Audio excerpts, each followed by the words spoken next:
Show. My name is Jay Coulter, and joining this episode is CPA Shelly Bykat, and she's help advisors understand better ways to communicate with CPAs. Our mission at Resilient Advisor is to have a significant impact on the retirement crisis by educating and empowering financial advisors to better serve their clients. We bring you industry thought leaders and experts to help you make a difference in the lives of your clients.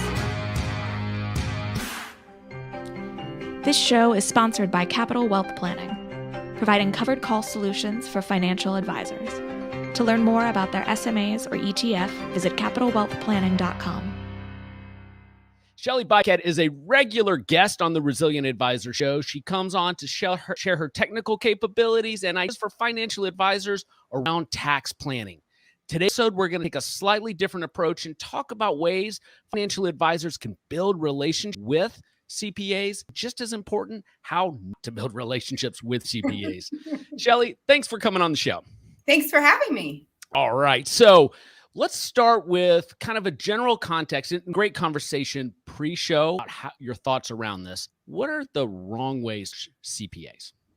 So what happens sometimes for me is I'll be introduced to a financial advisor and they immediately telling me about their company, what they do, what services they provide. They want to sell me immediately on their company. That is the wrong approach.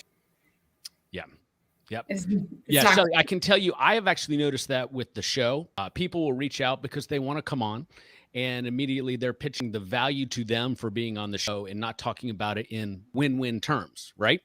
Right. Absolutely. They do. It's funny. It's like they wanted to explain to me about companies, and I'm thinking to myself, I know 1,000 financial advisors. We need to work together and develop a relationship.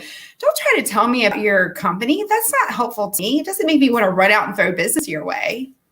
Yeah. And I'm guessing it's a standard process where they have a list of CPAs area. They probably reach out and say, hey, Shelly, I'd like to take you out to coffee and tell you about my business. Yes, I've had that. I've had, hey, will you come to my office and let me do a video or presentation for you? No. Okay. And I've actually sat through those. I've actually sat through lunches. I've sat through coffees. I've gone to the offices, and I've determined after over 20 years in the business, I'm not doing that anymore. And I have a relationship with 2 financial advisors at this point in my career. 2. So I have a lot of clients with a lot of financial advisors. I'm not in relationship with them, though. It's a difference. You're in Atlanta, Georgia. You specialize in small business owners. Which most of them all have, financial advisors associated with their household, and you only have 2 relationships. That's right. There's probably 5,000 advisors here in Atlanta. Why do you think that is? Because they are constantly trying to sell themselves the minute you meet them. And I do think part of it is on the CPA. CPAs are difficult. Their personalities are tough. I know I've been in public accounting my entire career, and I've worked with the best of them. And CPAs are hard to kind of get in a conversation with. CPAs are insecure. They always want to prove how smart they are, and they really are constantly trying to do that within firms. They're not really kind to one another. So I do understand it from the financial advisor's perspective, but everybody, you build relationships with everybody in your life, doctors, teachers, if you have kids, there's everybody. It's no different with CPAs. And you don't immediately walk into a doctor's office and start bragging about what you do with investments, do you? Why would you do that with CPAs? Just because we have access to the clients? That doesn't make sense. That's right. But that's what happens. You talk about the insecurities of CPAs. My father was a CPA for 40 plus years. Maybe that's why we get along so well. Maybe. He definitely was not insecure, but he had a very high BS meter. So he wasn't going to be sold something. He was always looking for the angle and somebody who was presenting to them. Do you think that's part of the dynamic where advisors have a challenge because they're coming in and pitching when trying to build relationships with CPAs? Absolutely. Absolutely. Instead of, picking up the phone and maybe calling me, and typically you wouldn't cold call a CPA. What should happen is you should be working with a client, and the client will introduce you to the CPA, right? That's your into the CPA. Mm-hmm. Then from there, you establish a relationship with that CPA. And then over time, hopefully that CPA and you will pass business back and forth. That's the way it works in my world. All right. So let's extrapolate that a little bit. So you're a financial advisor. You have your 125, 150 households that you're serving.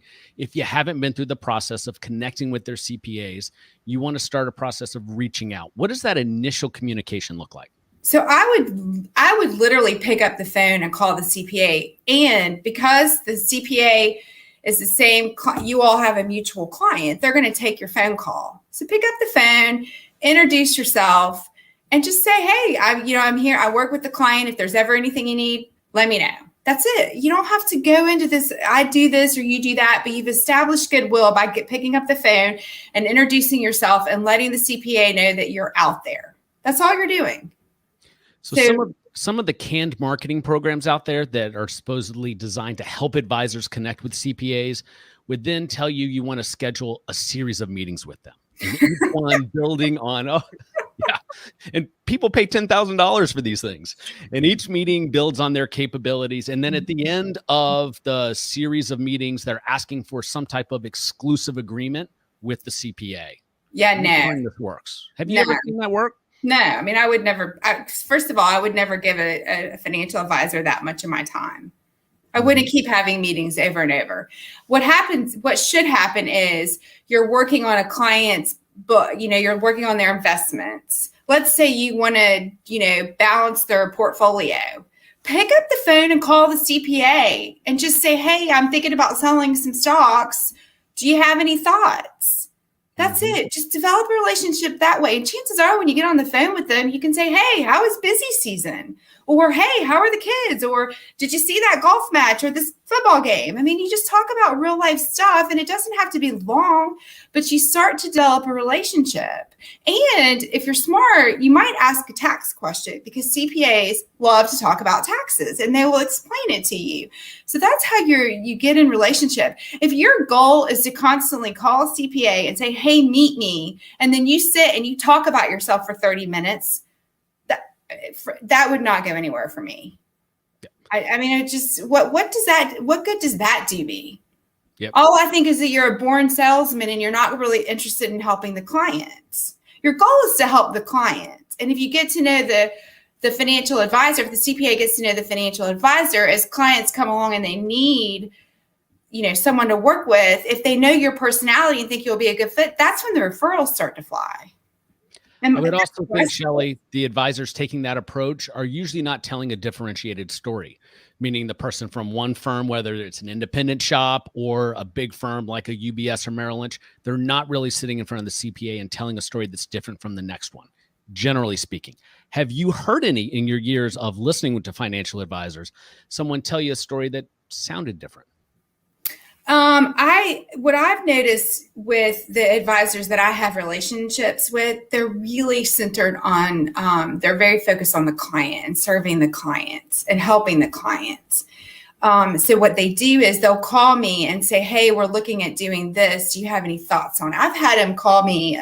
A lot of times it centers around mortgage, paying off the home mortgage and how that affects taxes. And we sort of talk through all of that. Or, if a client's selling a business, hey, let's talk through how all of this is going to work in the investment world. So I think if you're focused on the clients and serving the clients and then having communication, open communication with the CPA, that's where you're really adding the value. That's how the CPA gets to know you. And that's how the relationship starts to form.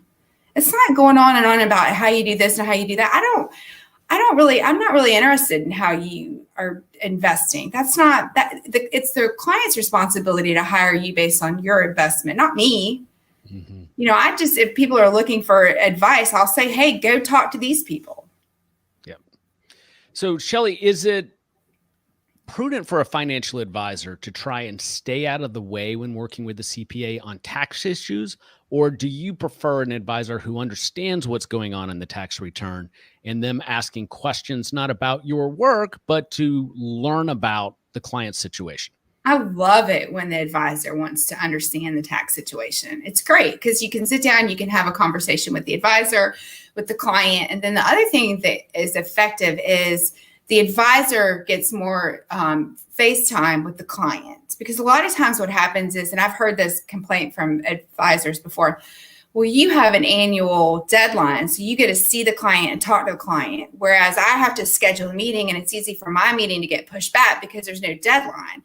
Well, if the advisor was smart, what they would do is they kind of put themselves in the middle of it and sit down with the client, go through their tax documents with them, help them fill out their tax organizer. Schedule meetings. I know a client, I'm working with an advisor now and a client, and we did a big meeting, and the advisor said, oh, I'll follow up with this. It's great for me to do it because my billing rate's less than yours. It's a big joke because, we bill by the hour, and they're just, their fees are based on the value of their assets, right? So it's a great opportunity for the advisor to help the client communicate with me, the follow-up, and then they also learn about the client's financial world and can stay involved. So it's a brilliant strategy. Mm-hmm. So what are your thoughts around advisors boning up on the tax preparation and planning in the relationship? And here's the context for that. So you and I have talked in the past about how most financial advisors, they don't understand a tax return and they don't understand the applications of the decisions that they're making generally. So when an advisor thinks, okay, I want to have a deeper understanding of it, there are places they could go. It could be part of the CFP curriculum. There are third-party vendors right now, like over on kitsis.com. They have a 6-hour course where you can get an in-depth view on how to look at a client's income tax statement to better serve that client. Shelly, is that type of advisor that's seeking that type of education a threat to what you do, or is it something that makes them a better partner? And how could they then use that as a tool to work better with a CPA? Oh, I think it's a great idea for them to learn how to read a tax return because I think, again, the goal is to serve the client. So if an advisor can pick up the tax return and look at the tax return and kind of read what the tax return is telling them, they add value to the client. That's not a threat to me. There's tons of clients out there. Everybody has to have a tax return. That helps me. I mean, they might see things, they might know things in the client's world that I don't know. They can pick up the phone and call me. Hey, I think we should do this for the client. What do you think?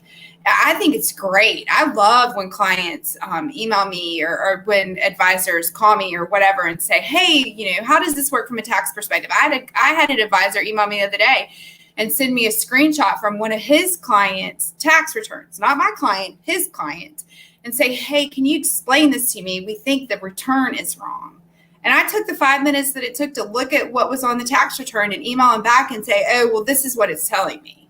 He loved it. It builds goodwill for me because I'm willing to help. He's learning how to read the tax return, which means he's providing value to his client and future clients. So it's a win-win for everyone. There's no reason to be threatened by that stuff. The more knowledge you have, the more it helps the client. And the end goal is to serve the client. Yep, that's right, Shelly.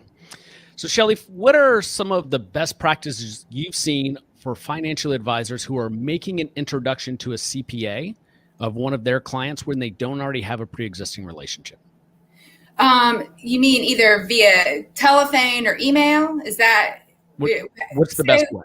Well, I think that I get a lot of email referrals, or the client will just call me and say, hey, so and so referred you to me.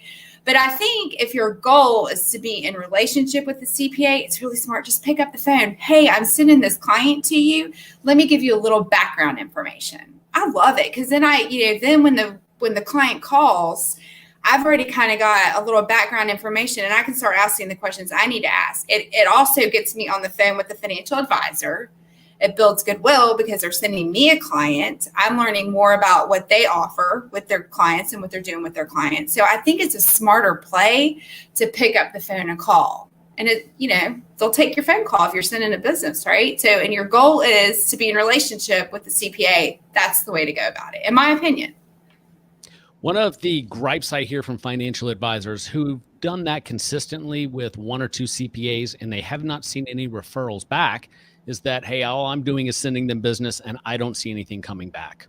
Based on your experience looking at other CPAs, what do you think the disconnect there is? And should the financial advisor at some point just stop sending those referrals and look for other people to partner with? Well, I think if the CPA is doing a good job and taking care of the client, then I think that that's kind of up to you.